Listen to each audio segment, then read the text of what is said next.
Good afternoon, everybody, and welcome to another episode of Web3 Masterminds hosted by Cryptopolitan and Forward Protocol. And today I'm really happy to invite Kamal from AME Chain to join us. Welcome, Kamal. Yeah, hi, welcome. Thank you, Mitch, for the invite. Really happy to be really here. great. Happy to be here in Web3 Masterminds. Yeah, it's good to have you, Kamal. Kamal, Yeah. maybe we could start off with a bit of your background and how you started out in the whole blockchain crypto industry.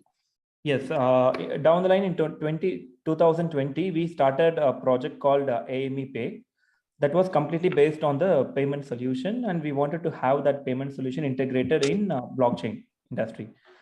Basically, point of sale billing software is the software which is being used by the retail and the restaurants around the world. So we wanted our own crypto thing integrated with the payments, and we wanted to cut down the transaction cost and the fees which is being charged by the middleman like Visa and Masters, somewhere between 3 to 5% of the transaction fee. So that was the concept behind us introducing a payment solution called AME POS in the blockchain space. Then later down the line, we could see that the layer one blockchains like Ethereum, the other EVM compatible blockchains have got like a huge transaction fees and the scalability. That was a major issue. And coming to the security, we see that all EVM compatible and the non-EVM compatible blockchains currently in the industry use pseudo random numbers for the encryption, generating private keys, hashes, and digital signatures. So this could be a potential threat from the quantum computers in the near future. So this was a key area what we looked at, and we completely rebranded from AME Pay to AME Chain, and we built a layer one protocol from the base, from the scratch, integrating the quantum generating random numbers in the protocol, basically. Yes, so, I see that. You say that AME Chain is the world's first and only quantum secured centralized digital asset ledger. Right. So tell me a little bit about that. Yes. So this blockchain basically uses quantum random numbers, which has been generated from the quantum device. So we have a data center where we install our own quantum device, and the quantum random numbers are generated. So these quantum random numbers, which has been generated in AME chain, so it is basically uses the private key generation and hashes. So what the differentiating thing with the existing blockchain layer one is that we are more secure from the quantum threats and attacks. So this is much required for any bridge or any layer one blockchain or layer 0, layer 2 currently in the industry. So we could collaborate and partner with any other blockchains or any other bridges and make them quantum secure. So that is our key strength.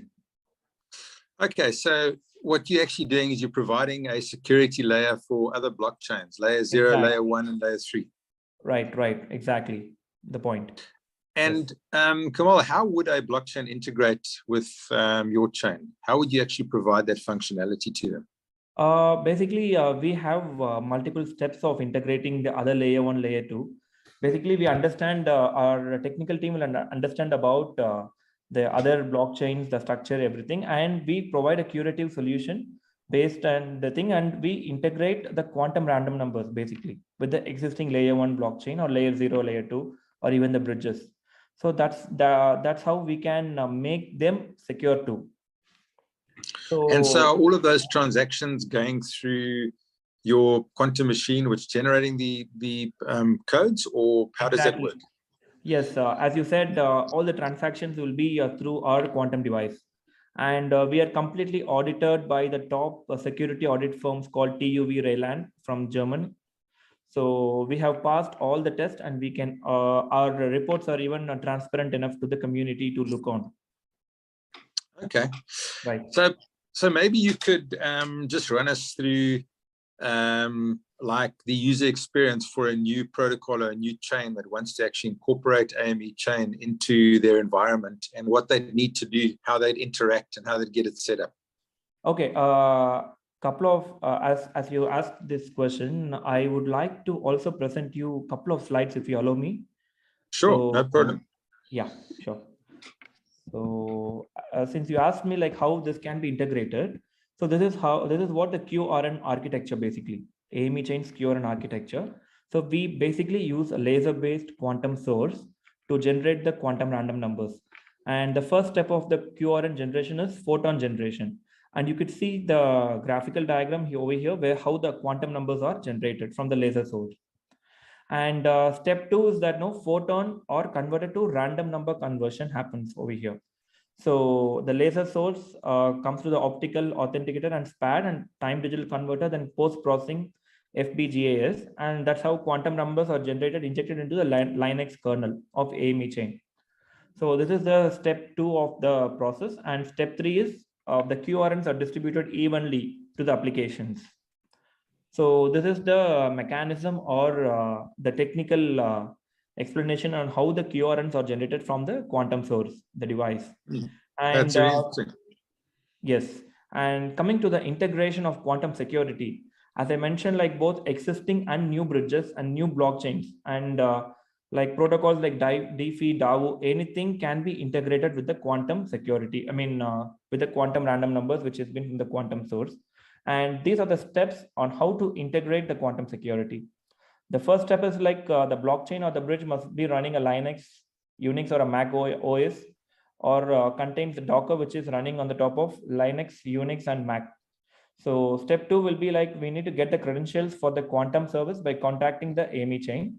So we provide the credential used to access the REST API endpoint. So the quantum device generates the QRNs and make it available on the API endpoint. So that's the second step. The third one is like you need to clone the script. We have a GitHub account, official GitHub account, organization account. Anybody can get into it. Any EVM developer who wanted to understand about the codes, yes, they can. So they need to run the script of AME chain's credentials. So these are the simple steps, and it takes just 5 to 10 minutes for the developers' time to run this and make their DApps quantum secure. It is as simple as that. That's excellent. And then just talking about DApps, would a developer be able to deploy smart contracts and create DApps on top of AME chain if they came into the environment? Yes, it's an ecosystem where the DApps and the smart contracts can be deployed, and it is quantum secured. Okay, excellent. And I see that you use proof of authority. Exactly, proof of authority, yes. Can you just explain that to us, explain how it works and how it would run all the way through?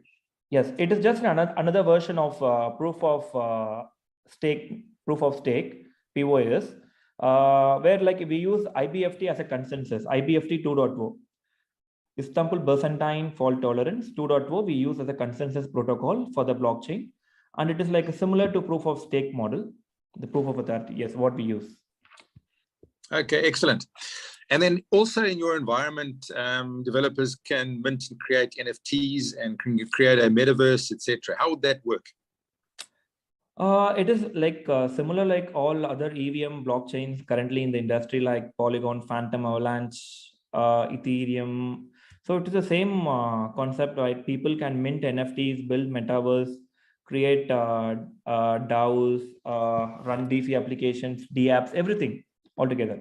So we also have different protocols like the concept is same as it is an EVM compatible blockchain. ERC20, ERC721, or 1155, all these protocols can be deployed in our chain too. Okay. And then I'm just looking through some of the documentation on your website for the developers that want to come in and actually build an AME chain. They can start off building using tools that they're familiar with. So they can use MetaMask. Right.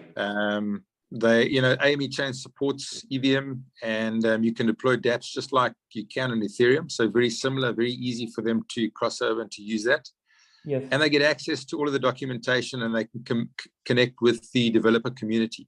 So if you could just tell me a little bit about the developer community, tell me about the type of support that they would get in your environment, in your community, and what the benefit is that for them. Okay, we have a tech team who are happy to like assist the developers who are building DApps and other things in our ecosystem. And soon we will be publishing like the node and validator auction too. And right now, like we have around 5 to 10 DApps are getting built. Like they are in touch with our community of developers, internal tech team. So we will be very friendly and helpful for the community to grow. And we also have a very good community grants for the developers who are building in our ecosystem. Okay, excellent. And are those grants to support the functionality they're building on top of AME chain? Right, right. So if there was a developer that was interested in applying for a grant, how would they go through that process? Okay, they can approach our, we are available in a community, like we are available through emails. We are very active in Telegram and Twitter space. So they can like get in touch directly with the company account, and we have a team who can respond immediately, and we encourage them to build the apps in the ecosystem. Okay, excellent. That's pretty straightforward. So they could reach out to you afterwards and just go through that process. Yes, right. And then Kamal, tell me about your enterprise solutions. Obviously, they're going to be enterprise clients that want to come in and utilize AME chain. How would they do that? Okay, we can also even work and partner with the financial institutes, other institutions in terms of building a blockchain from the scratch with the help of the experience of building a quantum security AME chain. We can build a curated blockchain based on the need of the institution. So we also provide a SaaS kind of solution for the institution. That's how like we wanted to work through enterprise solution with the financial institutions and other organizations, banking, data management, healthcare domain sector. So we are ready to work across industries and make use of this wonderful quantum secure blockchain in their spaces. Okay, that's good. And you know what I'd like to find out a little bit about is the real world cases with AME chain, because I think the functionality and the use of blockchain is vast, and it's very useful in the real world. I'd like to understand how you guys fit in there, and maybe you can give me a couple of examples. Okay, the real case thing, right? Yeah. As you see, like any blockchain for that matter right now, like Binance chain or Ethereum or even Matic or something, we are unique in terms of the transaction speed as well as the cost of a transaction. So the transaction cost is 5 GOI when compared to the other chains. So we are competitive enough for that on the transaction wise, which actually helps for the mass and massive adoption for the developers as well as in the near future. So anyways, like the blockchain is entirely built based on the concept of 5 GOI, the gas fee. So unless and until we have the price of AME shooting up, the transaction fee will not hurt at all. It should be very much less than a cent, the transaction fees. That's great. You know, the one thing I saw on your website, which I was quite interested to ask you about, was the smart Medicare. I'm sorry, can you come back again? The smart Medicare. Yes, smart Medicare, I mean, in the utilities, right? In the Yes. Yes, we actually cater the medical smart Medicare domain as well. And how does that actually work, Kamal? We understand the requirement of the Medicare, basically the medical institution, and we basically build a blockchain based on that, based on the requirement of the medical institution. So our blockchain can also have a potential to be applied on the Medicare industry, where it is much required to manage a database, insurances, and all those kind of stuff. Okay, that's actually interesting, because I haven't heard a lot of people talking about that. So that could be a real unique, yes, I suppose, aspect for you. Could you give me some examples? Could you maybe give me a use case of how you see that developing? Okay, right now we don't have an active engagement in the exact real case scenario, but we are open and we have done a lot of research, and we got a good couple of prospects from the industry, and that's why like we actually wanted to work with the Medicare domain too. But I could not share you anything right now because we don't have an active engagement happening in the industry. So probably we are open for that, and when we get a good prospect, probably we will work with them, and we can achieve it. That sounds excellent. I look forward to seeing what you guys do there. I think there's a lot of potential in that space for blockchain to be utilized effectively. Right. You know, when I think about medical record storing and the problems like we have here with pharmacies and storing records and tracking patients and duplication of scripting and all that type of thing, there's a lot that can be done to actually eradicate and to streamline that whole process. So yeah, that's actually a really interesting thing. Maybe we could circle back to that sometime when you've got a use case. I'd love to have a chat to you about it. Definitely, your feedback is taken. Yeah. That'd be good. And then Kamal, the other thing I wanted to ask you was about cross-chain. Obviously, in this world of interoperability and Right. cross-chain functionality, there's so much discussion around DeFi cross-chain functionality, and it's very interesting to see how it could possibly develop. What are your thoughts around the way you see AME chain fitting into that space and how it will develop? Okay, I can tell you a real-time scenario which happened in 2021, way back. Yeah, that'd be great. Thank you. Yeah, there was a cross bridge there is a cross bridge called AnySwap, and it is rebranded to Multichain right now. So Multichain is one of the cross bridge which has got a good transaction volume and the TVL in the platform. So in 2021, the hackers, they have actually reverse engineered the PRN, pseudo random numbers, which was generated in the cross chain, and they have taken out assets of value of around 8 million USD. So this is a potential threat what we are seeing it with the other cross chains too in the near future. And we have a curated solution to avoid these kind of threats. So integrating quantum random numbers is a good alternate to avoid this kind of threats for any cross bridge. So this actually made us work more on this industry, and right now any cross bridge solution provider or a platform can we can work mutually, and we can make them quantum secure by generating QRNs and putting it to the platform. Okay, maybe you could just explain to the listeners what a cross bridge is and how important it is between cross-chain functionality. There are multiple bridges right now in the industry where it is much required for the asserts to get cross-chain with the different blockchains.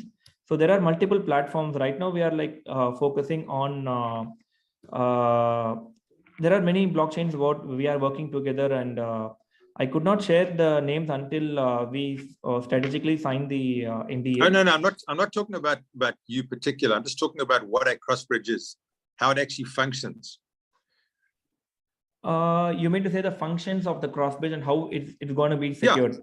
Yeah, just explain. I mean, I've heard about it from your side, but some of the people listening might not actually understand what a cross bridge is, how it works, why it's important. Okay, cross bridges functionality is very important because right now, the transfer of assets from a chain to the other, it is much required.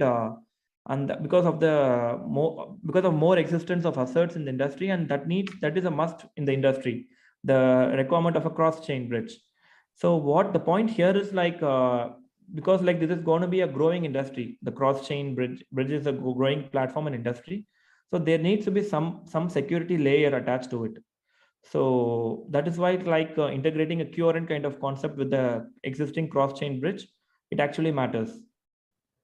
Yeah, I can imagine it's really important, as you say, with theft going on and hackers, being able to exploit that vulnerability in a cross bridge. It's really important. And I think for the future, in developing those tools that people can come in and utilize across different chains and make the space safer for people is going to be a vital part of what we do and how you guys develop, because it's important to, I suppose, for the space to grow, very important for people to feel secure and to know that they're not going to lose their hard-earned assets that they're transferring, whether it's in DeFi or whatever it is. Right. Correct.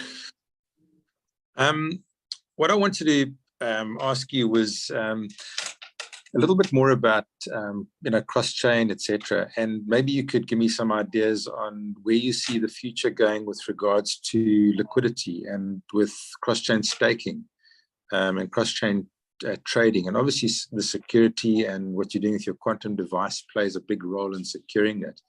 Right. So maybe we could touch on each of those as a separate topic. We could start off with cross-chain liquidity. Give us your thoughts and where you see that going. Okay, cross-chain as an industry, it is growing, and this is 2022 will be the year for interoperability, where the cross-chain bridges have a good future because the entire market is growing all together in different blockchains. So as I mentioned earlier, the valuation and the total assets which will be locked in the cross-chain bridges will be more and will be massive when compared to the previous years. And when the market, crypto market grow like more than $2 or $3 trillion plus, like what happened in 2021 way back. So this cross-chain bridges will have more attention, and it will go more in value when compared to the other DeFi platforms. So, so that's how we look at the cross-chain bridge industry potential for now. And that is why it motivated us to work with different cross-chain bridges, giving them a curated solution for integrating a niche tech like what we have built so far for the last 1.5 years, like integrating quantum random numbers into the bridge. And all transactions will be authenticated. I mean, the private keys, the transactions, all will, whatever generation happens, no, it is through the quantum device. So that makes more secure, as well as the entire industry has a great potential to grow this year. The cross-chain It bridges. does. It has Right, massive right, right. potential to grow, and I Yes, think that applies to staking and to trading, etc. All the everything. different areas. Correct. Yes.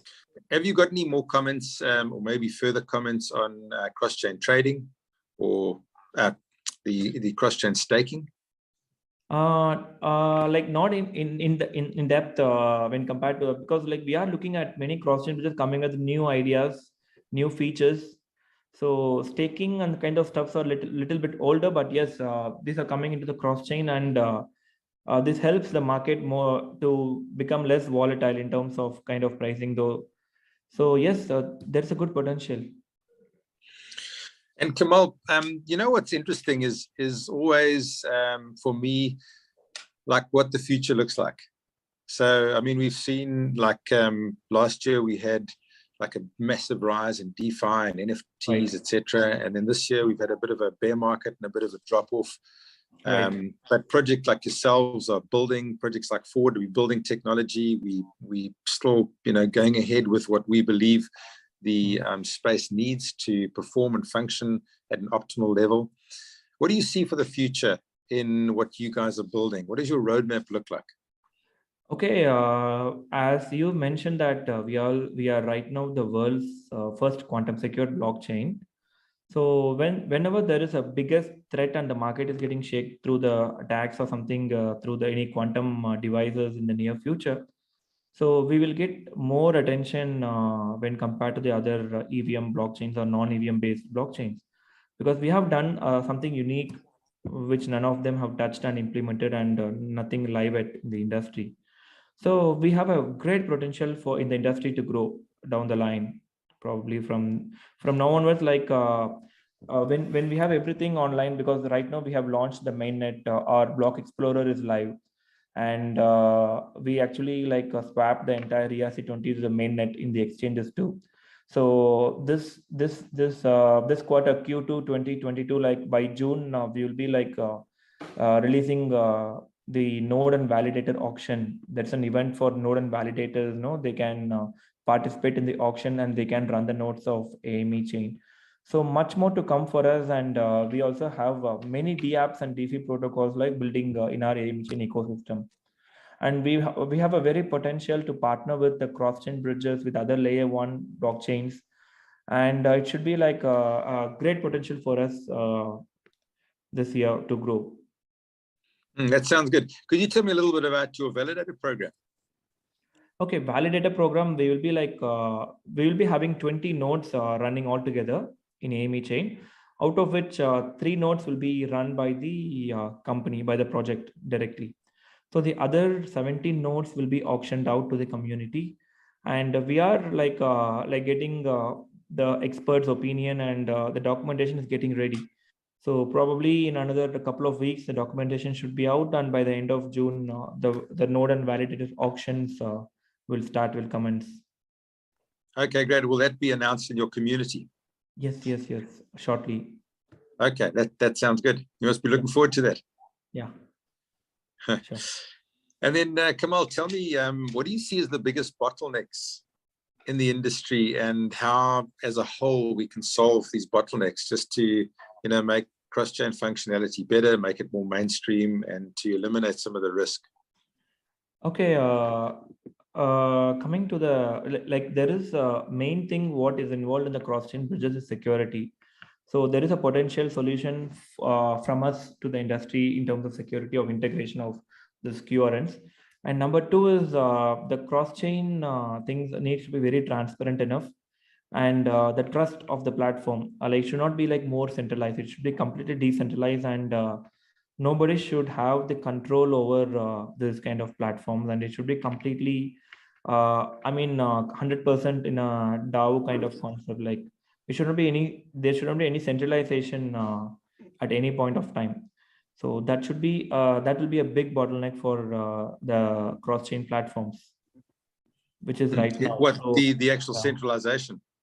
Yes, right. So tell me your feelings on DAOs and where you are in that process as a company. Okay, a DAO, like even we are like planning to like launch a DAO for the AME chain, but it takes some time for us to study much in the industry and to learn more about it, getting expert opinion as well as communities. Then probably we will try to build a DAO kind of thing, and we will release it. So we also wanted a complete decentralization, 100% pure decentralization to be in the community, and that is very good for the industry and for the project for a long run. And governance, how will governance work in your DAO?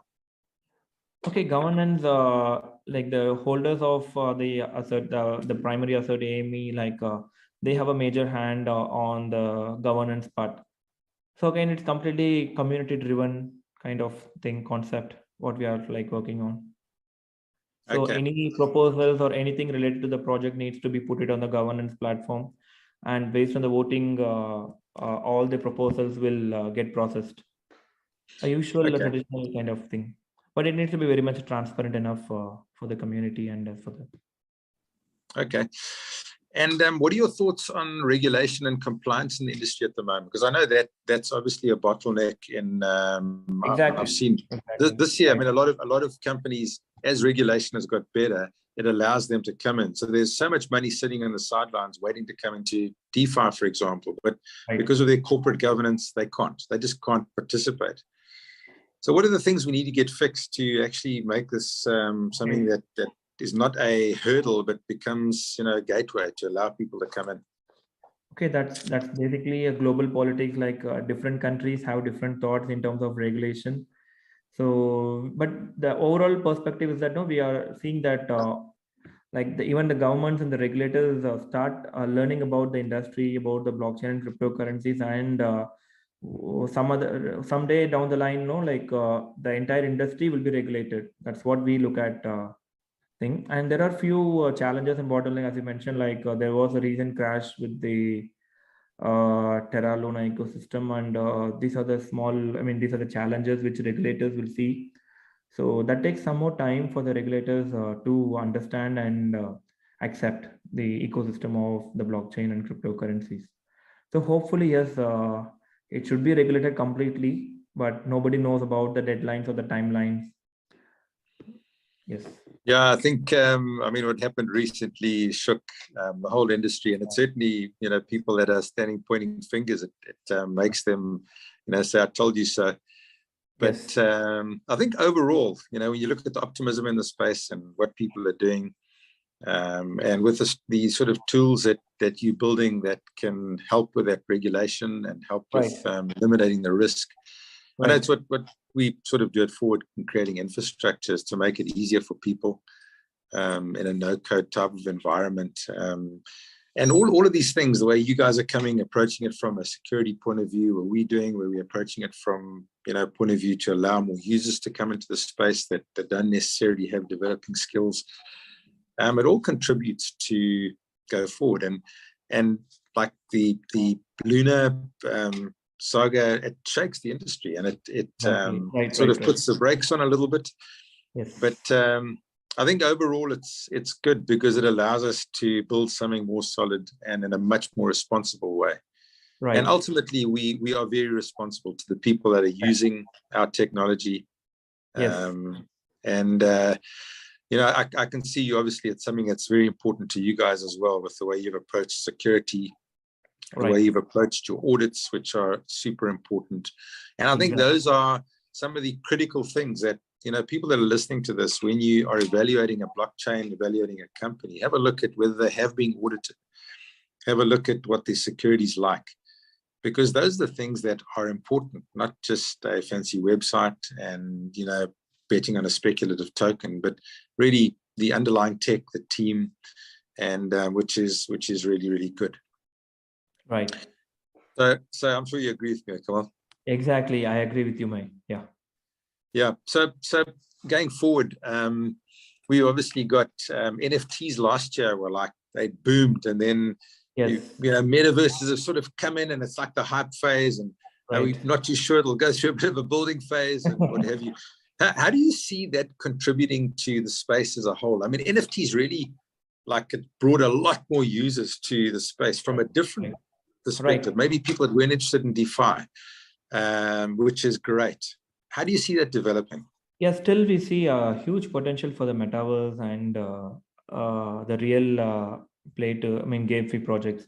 There is a huge potential, but what projects lacked was that they don't have a real working product or the working game, which is been there. And a recent acquisition, the rebranding of Facebook to Meta, that was a triggering point for the entire metaverse-based cryptocurrencies, which actually skyrocketed that moment when the market was like up in uptrend. So yes, there is a still very good potential for the game fee and metaverse industry, and it will definitely grow in trillions. I'm talking about the long time duration. Yeah, I think it's going to take some time. Yes, exactly. Should take some time, and it will be a $1 trillion industry. Yeah, I think it's going to be absolutely massive if you think of what can come. It's actually quite exciting, and we just got to make sure that we're around for the next 10 years to see how this all develops, and it's going to be wonderful to see our contribution. Yes. and what happens with the space. Yes. Right. I know, it's amazing to see even in the short space of time how like just us talking now, over Zoom, it's just like a pixelated version of us, and yet maybe the next time we chat in 6 months' time, we'd have a 3D hologram and we'd be speaking like that. I mean, who knows? It's right. Exactly. It's crazy. Yes. And I think all of those things bring more users in. Yeah. So we I don't know if we've got a saying in English, a rising tide lifts all ships. I don't know if you use it at all. But essentially when the tide rises, everybody rises. And as more people come in to a space that is more regulated, that provides better security, that provides more opportunity and more inclusion, then we all benefit, because there are more people coming into your system, into our ecosystem, etc., which is really great. Yeah. Do you have any other sort of thoughts, things that you feel are important, things that you've been thinking about, during this time, what people can be doing with their research in the industry, how they should be approaching it, coming and exploring new projects, looking at projects, so that they get enough knowledge to make better decisions as they go forward? Right. People, investors and communities mature enough right now.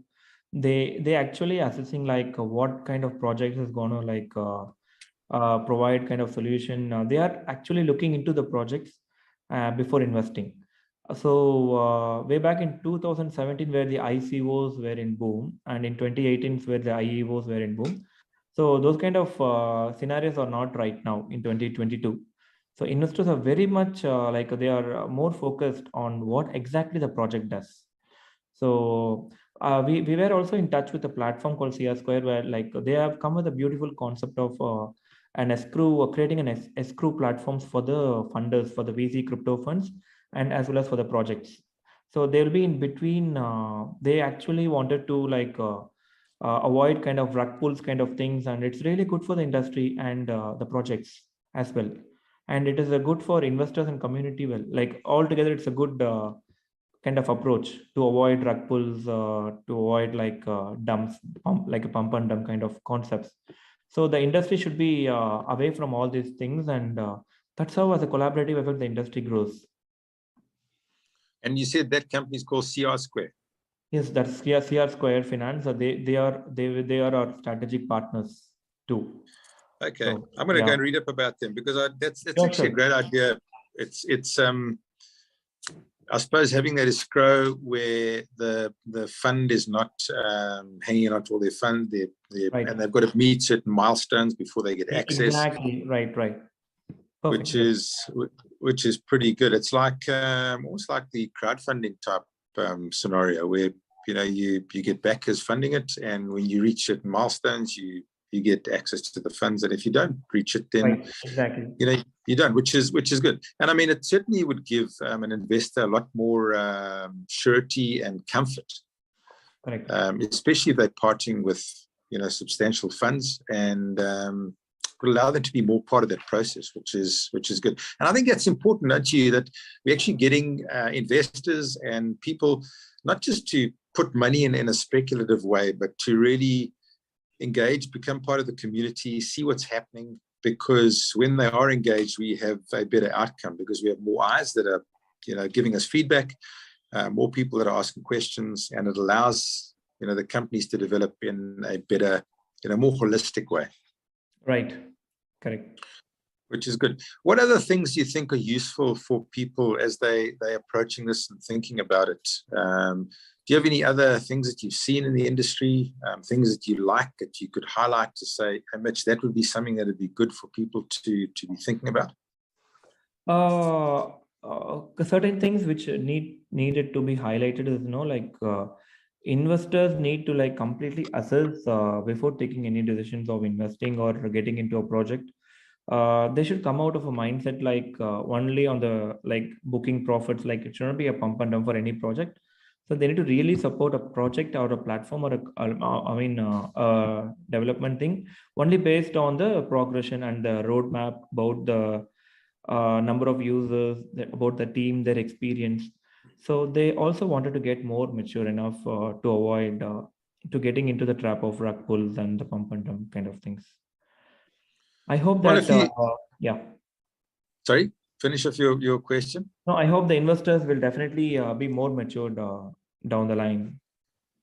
So, what I wanted to ask you, it might be really useful if you're happy to share with us. Do you have a process that you go through, like a strategy or a formula? So if you're evaluating a company to invest in, is there a process you go through in your mind, or do you have a sheet something that you follow to say, this is the way I'm evaluating this company. If it doesn't stack up with these points, then I'm not going to invest in that company. If you have, won't you just give us some thoughts around that? I think it'd be really useful. Sure. So what happened in our case was the entire thoughts of the team and the supporters, the partners and backers who were with us from 2020, we actually wanted to build a real product, a real blockchain with, as I mentioned, a quantum kind of integration, quantum security integration was a key thing. We actually wanted that to happen completely with whatever funds we raised in the IEO stage in 2020. So we were not looking for new funds until we actually release a product or a prototype to the community. And right now we are just starting to approach the funds only to build the ecosystem to a massive way. So that's what the approach we have taken. So our approach was to completely build the product, release it to the community, the prototypes and everything, and move ahead for the other engagements of building the ecosystem. Yeah, it's a good way to do it. And Kamal, when you invest in projects personally, is there a way that you approach an investment, a way you would evaluate a company? Yes, I also look into the industry, and I will also definitely invest based on the projects which I'm coming across. I have also invested previously, and I continue to do so. Okay, excellent. That sounds great. Well, just in wrapping up, if you've got any final thoughts on AME chain and anything that I might have not asked you and you'd like to share now, please feel free. I think most of the technical aspects, everything are covered in the episode, and I wanted to be have another episode down the line in near future where we will be definitely in a different stage or position to in terms of building the community and the ecosystem. Yeah, I'd like that. I think it would be great. I'd love to see how you guys progress. Sounds like you've got a great idea, and I wish you all the success with it. Hope everything goes according to plan and you grow from strength to strength. Yes, Mitch. Thank you. Great. It's been really nice chatting to you, Kamal. Thanks so much. Have a nice evening. Pleasure to be in the event today, Mitch. Thank you. Have a great day.